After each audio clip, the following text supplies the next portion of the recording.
I didn't remember falling asleep, and I didn't remember waking up either. One moment I was slumped on a bus, eyes too heavy to keep open. The next, I was sitting here, on a peeling wooden bench, under a flickering lamp that buzzed like a hornet. The road stretched out in both directions, vanishing into fog. No cars, no houses, no sound but the light's dying hum. And I wasn't alone. She sat 2 seats down, a girl, maybe a few years younger than me. Thin shoulders, hollow eyes. Her hair hung limp against her cheeks, as though it had absorbed the damp air. In her lap she cradled a battered leather bag. She hadn't moved since I noticed her. I cleared my throat. Long wait. Her head turned slowly.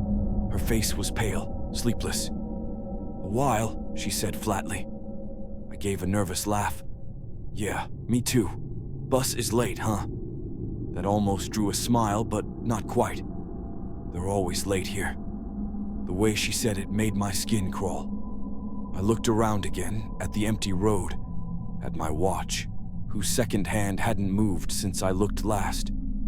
My stomach knotted. "What stop is this, anyway?" I asked. Her hand tightened around the bag. "They call it the Vanishing Point." The name landed like a stone in my chest. "I don't remember getting here," I muttered. "I was on a bus, I think. Then, this." Her eyes softened, just a fraction. "You've already forgotten." "Forgotten? What? Where you came from? Who you were?" Something broke loose in my chest. "No, of course I know who I am. My name's..." The word stuck. My lips formed it, but the sound never came. A hole yawned in my mind where it should have been. Her pitying look was worse than anger. "See?" My breath quickened. "Why do you remember? And I don't?" She clutched the bag tighter, knuckles white. "Because of this. It slows the forgetting, reminds me there was something before. A voice, a window, a mother's laugh. Faded now, but enough to keep me from vanishing. What's in it?" She hesitates, then unclasps the top just enough for me to glimpse. Inside is a photograph, a woman with kind eyes and a gentle smile. The edges are worn, but the warmth in her gaze is undeniable. "My mother," Marissa whispers. Her thumb brushes the image as though it might come alive beneath her skin. "She's gone. Has been for years, but in here, she's all I have. She keeps me sane. Every time the fog claws at me, every time I want to let go, I look at her. I remember why I fight to hold on. That seems rough." I blurted. Her laugh was brittle. "You should hear yourself every time. You always say that." I blinked. "Every time." She turned her face toward me slowly. Her eyes glistened, and her voice dropped to a whisper. "I've watched you arrive more times than I can count. Always dazed, always confused. You ask the same questions, you fight the same fear. And then the bus comes, and you get on, and you're gone, until you come back. Empty. Again." My blood ran cold. "You're telling me I've done this before?" Her gaze didn't waver. 100 times, maybe more. Finally, I asked, "How long have you been here?" Her gaze sank to the bag. "Long enough to know the cycle." My throat tightened. "What cycle?" "The waiting, the forgetting. Then the bus comes, you get on, and it starts again. Over and over and over. That's..." My chest ached. "That's insane." She nodded once. "You'll see." "Do you mind telling me about your mother?" I said, because she looked like she might unravel otherwise. Marissa blinked, then let out a shaky breath. "She used to sing while cooking. Old records, crackling voices. Off-key, but warm. I'd sit at the table and complain, but I never meant it. I loved it." She smiled faintly. "She made soup when it rained. The whole house smelled like garlic and peppercorn. When I couldn't sleep, she brushed my hair until I drifted. Her voice trembled, but grew steadier as she spoke, like she was holding herself together with every word. I told you this before. Her eyes flicked to me sharply. You don't remember, do you? I didn't understand. But the look on her face, equal parts relief and grief, made me shut my mouth. Time didn't flow normally at the vanishing point. Minutes stretched until they felt like days, or snapped into nothing when you blinked.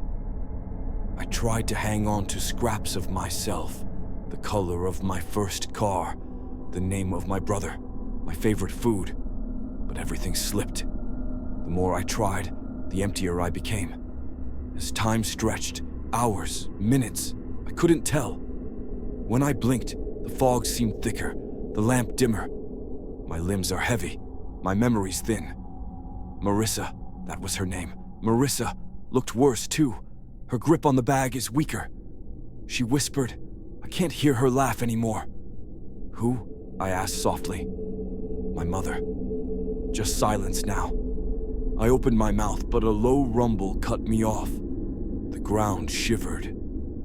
Headlights tore through the fog, too bright, too sharp. A bus, rusted and groaning, lumbered out of the mist. Its windows were black voids. It screeched to a stop before us. The doors hissed open. A conductor stood in the doorway, face shadowed beneath his cap. His voice was a thunder that rattled my bones. Next stop. All aboard. The windows seemed black at first, empty voids reflecting nothing but mist. Then, faintly, movement stirred behind the glass. Faces. They pressed against the windows one by one, pale and warped by the glass. Foreheads smeared against the pane, mouths slack, eyes wide and unblinking. Their expressions were wrong, neither alive nor truly dead. Just watching. A thin hand slapped against the window, leaving a streak as it dragged downward, slow and deliberate. Another face leaned so close, its nose flattened against the glass, lips mouthing words I couldn't hear. The bus sat in silence, its passengers frozen in that grotesque tableau, like insects pinned under glass, waiting for someone to climb aboard. Rows of eyes stared back, unblinking, some with their mouths moving in silent whispers I couldn't hear. My throat tightened. I froze, legs trembling. Something in me wanted, needed to obey. Marissa's hand shot out, gripping my arm. Don't. Her voice broke. Every time you do, you lose more. You'll come back emptier. Until there's nothing left but waiting. My body leaned toward the bus despite her grip.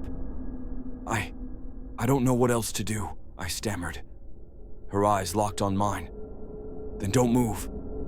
Not this time. The conductor's shadow lengthened across the ground. All aboard. I clenched my fists. What if we don't? I shouted. The conductor stilled, his head tilted, almost curious. For the first time, the voice shifted. Less thunder, more whisper. Then you bargain. Marissa's breath hitched. Bargain? The conductor stepped down from the bus. His face was wrong, too smooth, like porcelain painted with the idea of features. One stays. One goes free. My blood turned to ice. What? That is the bargain. Marissa's grip tightened on my sleeve, her eyes wide, desperate. No, she whispered. Don't listen. The conductor's voice pressed like a weight. One soul anchors the cycle, the other departs. Choose. I shook my head violently. No deal. We both stay. The conductor tilted again, his painted smile twitched. Both stay. Both refuse. That breaks the bargain, Marissa whispered, trembling. Don't provoke him. But something in me snapped. Weeks, years, lifetimes. I didn't know how long we'd been here, how many times I'd climbed those steps. I felt rage boiling through the fear. "No more," I growled. "We both leave, or neither of us gets on." The fog swirled violently. The lamp overhead sparked, buzzing like an angry hornet nest. The conductor's voice rose to a roar. "You cannot refuse the cycle." Marissa stood, clutching her bag. Her voice shook but didn't break. "Then make a new one." The conductor froze. For a heartbeat, silence pressed in. Then, laughter. Cold, metallic laughter that echoed inside my skull. "A new bargain?" "Bold, but laughable. You have nothing of value. Nothing to..." The conductor stops. His gaze drops sharply to Marissa's bag. He stared, saying nothing for a moment, like a serpent scenting prey. Conductor said slowly, almost savoring it, "I was wrong." Marissa clutched her bag tighter. "No." Conductor steps down the stairs, voice deepening. "That thing has worth. More than worth. It tethered you, held you sane while the others rotted. It is the only reason you still speak in full sentences instead of whimpers." Marissa was shaking her head violently. "You can't have it. She's all I have." Conductor spoke with sudden force. "Then give it, or the road takes you both. Your choice." Marissa stiffened. The bag, her only tether, her only memory. Her hands trembled. She looked at me, eyes shining. "If I let it go, you'll still have me," I whispered fiercely. She stared, lips quivering. Then slowly she loosened her grip. The bag slid from her fingers onto the bench. The conductor snatches the satchel with inhuman speed. He plucks out the photograph, studies it with the tilt of his head, and then, with a smile that splits too wide, raises it to his mouth. Marissa gasps, lurching forward. "No!" He doesn't just eat it. He feasts. His jaw stretches unnaturally as he slides the corner of the photo past his lips, teeth sinking in with a loud crunch. The sound is wrong, like biting into bone. He chews slowly, obscenely, eyes half closed as if savoring every flavor. Ink smears across his teeth, saliva smudging the printed smile of the woman. He tilts his head back and lets out a low, pleased hum, as though tasting something exquisite. Another bite, then another. He tears the image apart in deliberate strips, chewing loudly, lips smacking wetly with every swallow. A black drip of ink leaks from the corner of his mouth, trailing down his chin. Marissa lets out a strangled cry, trembling as though each bite is ripping through her. At last, the conductor licks his lips clean with the tongue too long, curling it across his teeth to catch every fleck. He exhales like a diner after a fine meal and whispers almost tenderly, "Delicious." Marissa collapses, clutching her head. She's gone. I can't see her face. I can't. And then it hit me. A sudden rush, a torrent, my memories slamming back into me all at once. The taste of coffee, the smell of dust in old libraries, the sound of my father's laugh. My own life, my own name, mine. For the first time since waking in this place, I remembered who I was. But over the flood of my own past, I heard Marissa's voice cracking, breaking apart like glass. "No, no, please. I can't. She's gone." I dropped to my knees beside her. "Marissa, listen to me." Her eyes were wide and terrified, grasping at emptiness. "You told me about her," I said, clutching her hands. My voice shook, but I forced the words out. "You told me how she sang when she cooked, how she brushed your hair at night, how her soup filled the house with warmth. You gave those to me. I remember them. I remember you telling me every detail." Her breathing was ragged, uneven. "You can forget if you have to," I whispered, tears stinging my eyes. "Because I won't. I'll hold them for you. I'll give them back, word for word, as many times as it takes. Her lips trembled. "You'll tell me?" "Yes," I said, my voice breaking into a sob. "Every story. Every night. Until you know her again through me." Her fingers dug into my sleeve with desperate strength.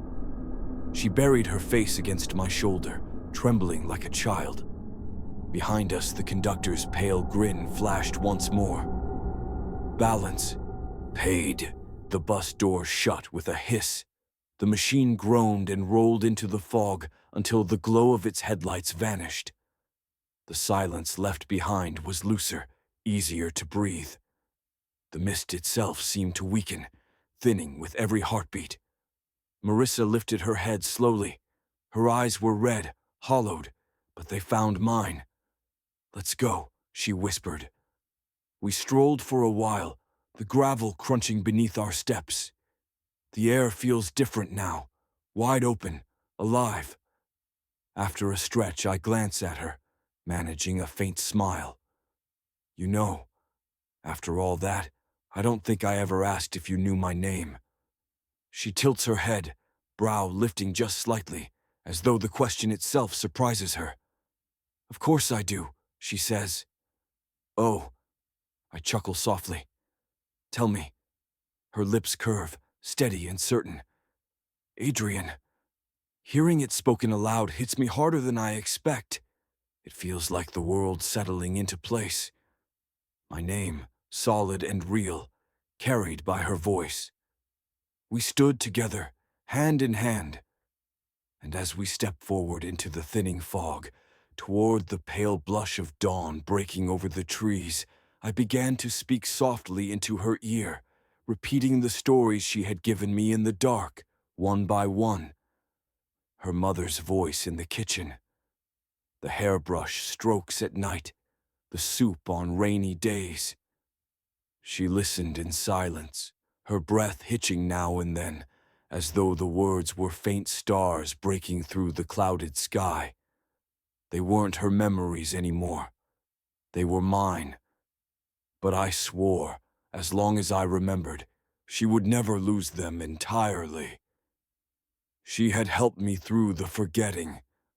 Now it was my turn to help her remember.